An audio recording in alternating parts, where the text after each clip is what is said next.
Hello everybody. Now I've seen a lot of videos explaining how to get your ball pythons to breed, but what if it doesn't work? What if you do all the steps and your male is just not copulating with your female? What if you look in there and it's just sitting underneath your female? Because that happens more than you might think. So what do you do to set it up so that your snakes become boyfriend and girlfriend?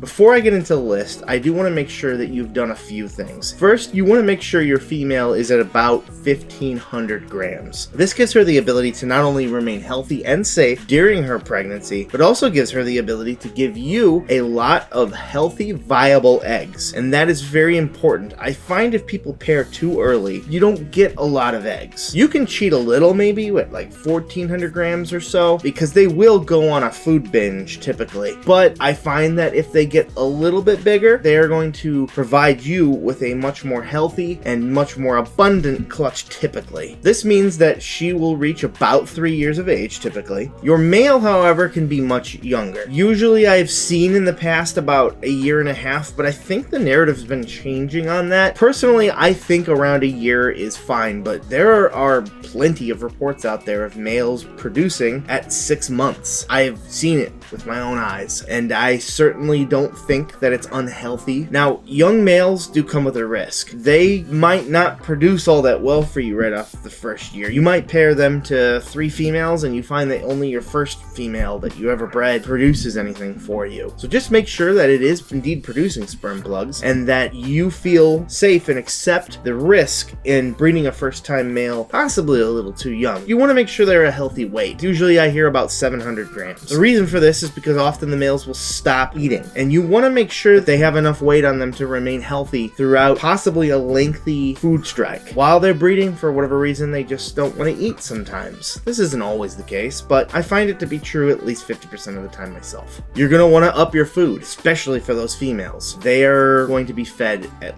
least weekly, if not maybe every 6 to 5 days, of an appropriate size. Don't power feed them by any means. I wouldn't do it any earlier than every 5 days, and don't go too big of a meal. Eating one large meal and skipping the next week is not as good as eating 2 smaller meals in a row. You want to have consistent feedings. Another thing I would be remiss to mention is something that happens from time to time is make sure the sex of your snakes is correct before you pair them. Plenty of times where I've heard where you put a male in with a female and then suddenly you start hearing some slamming and banging and fighting. That means you probably have 2 males. That has happened, so that's an unfortunate way to figure something out like that. So just make sure before you pair that you are indeed in possession of a male and a female. Then just observe your female and just look for signs of ovulation. You don't want to be too overwhelming. You can love them to death, so to speak, but make sure that you are just keeping an eye, trying to track pre-lay sheds, ovulations, stuff like that will make it a little bit easier for you to know when your eggs are coming. With that said, you should always be prepared for those eggs, which gets into my next point. Make sure that your incubator is ready before you pair, and make sure that your hatchling situation is also prepared before you pair. I think that this is pretty imperative because sometimes there's delays on these things. If you think I'm going to pair and then I'll get my hatchling racks later or my incubator later, and then there's a delay, well, now you're going to be scrambling and figuring out some hodgepodge ways to house and maybe even feed these animals. Just make sure that you have the ability to incubate and that you have the ability to take care and house the new hatchlings that you are bringing into the world. With all of that out of the way, let's go ahead and get into our list of tricks to get your male to breed with your female.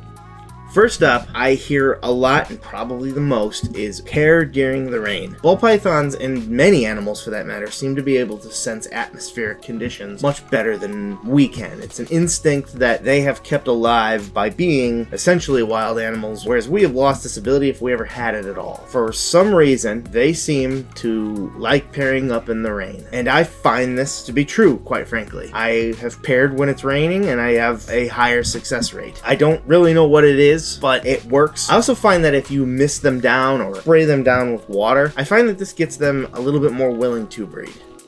Getting into that next point at number 2 would be they kind of like it dirty. I have heard this quite often, and I most certainly believe it because they've made me a believer. When it's wet, they'll pour their bottle everywhere. The male will poop everywhere and pee everywhere, and it will smell and be disgusting. Your first initial reaction might be, I need to clean this. Leave them alone. Do not touch it right now. They are going to be fine. I find that if you disturb this mess, that they will be disturbed, and just like if anyone else were trying to do the act that they're trying to do, they would not very much like to be bothered. So let them dirty it up. Clean it up when they're done.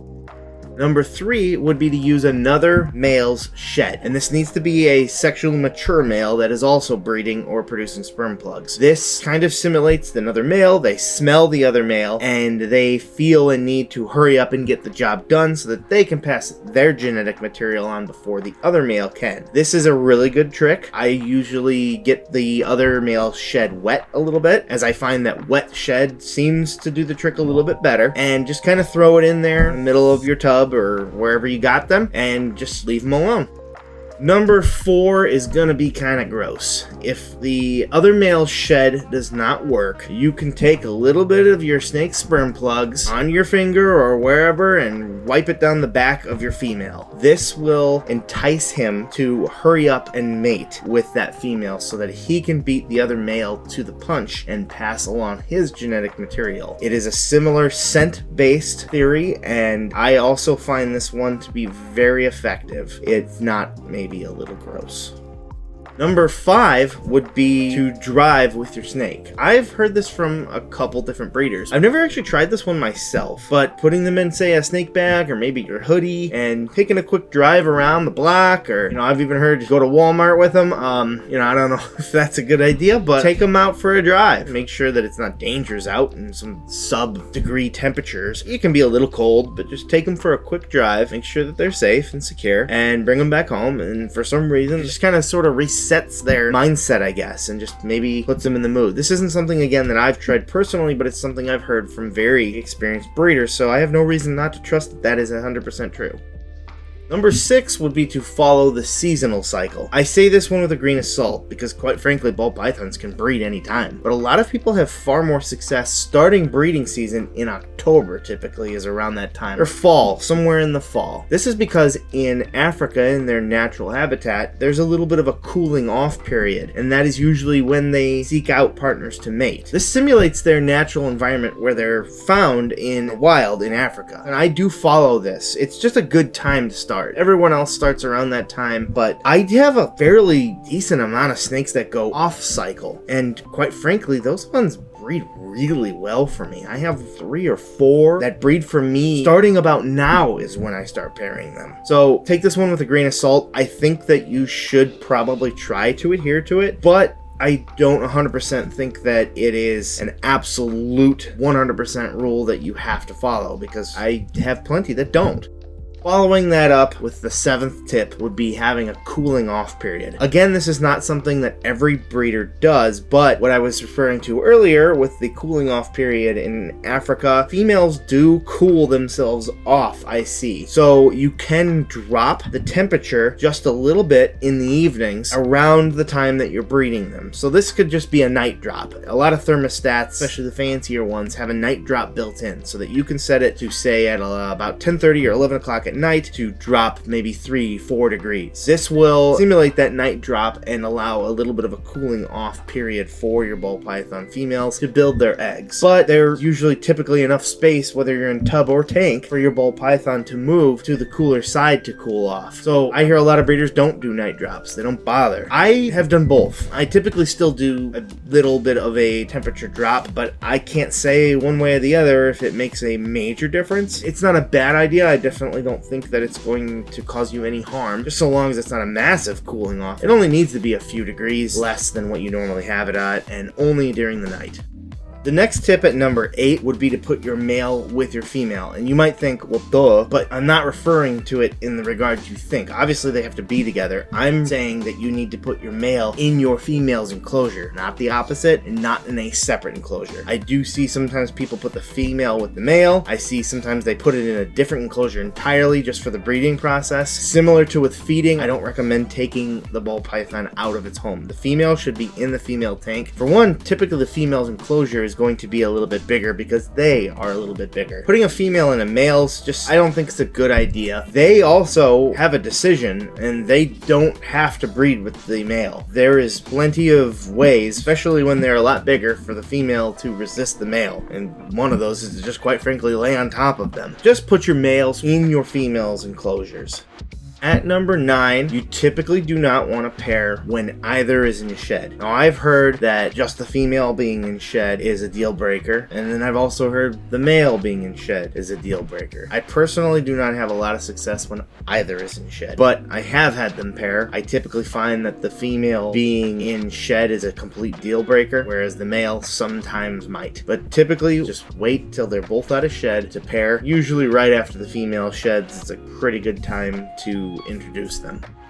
And at number 10 would be something I don't know if I 100% recommend, but it is an effective way to also get your males in the mood. And that would be to spark a sense of rivalry amongst them. You can either put the 2 males in with the female, or you can put the 2 males separate, maybe into a tank all just by themselves. This typically isn't too dangerous. Ball pythons are not trying to kill each other. You can close the tub, but you need to monitor this. And what I mean by that is you just need to sit in front of the tub or tank and listen and watch, and don't exceed what I would say a 5 to 10 minute mark. They will start slamming each other like wrestlers with their bodies. In the wild, normally the loser would just run, but in a tank or tub, they cannot run away. So they can actually get a little bit hurt in this if they're kept together for too long. They're not usually biting each other or anything crazy like that. They are typically just sumo wrestling, so to speak. So the danger risk is fairly low as long as you're there to separate them after too long. You probably don't even need to go to this step, but if you put the 2 of them in there for maybe even just a little bit, couple minutes, they see each other, they smell each other, it creates that sense of urgency that I was talking about earlier. There's a reason I mentioned it last, because I think it should be a last resort. While I don't think it's overly dangerous, I just don't think it's going to be necessary in most people's cases. However, it is an effective way to spark that need to breed. I've done it myself rarely, and it has worked. And honestly, I've found that it usually is something you do with just first-time males. You do that, that male is on, and you never have to do it again. And finally, I guess as a bonus tip to this all, after you've done everything, after you've put them together, leave them alone. Don't fiddle with them too much. You wouldn't want to do the deed if someone just kept peeking in on you, most likely. I don't know what you're into, but they don't want to. They're normally shy creatures anyways, so when they're doing this act, they are incredibly vulnerable to attack. Remember, just because they're predators to rodents, there are far more things out there that make them their prey. You standing over them is going to cause them stress, and they are not going to want to breed. It's the same thing with feeding, it's the same thing with breeding. Leave them alone. With all that said, they're going to do what they want to do. So expect good years and expect bad years. Right now, quite frankly, I've got eggs in the incubator, but I'm not seeing the production I would have liked, and that's okay. It's going to happen. Usually you have a really good year the next year, and I'm going to have a lot more snakes ready next year. But I haven't completely counted it out and tapped out yet. I'm pretty certain I'm going to be okay in this year anyways. If you're looking into breeding, you're probably looking to sell at least some of your ball pythons. And if you'd like to see a video on how to start a ball python business this year, you can check our video out on that right here.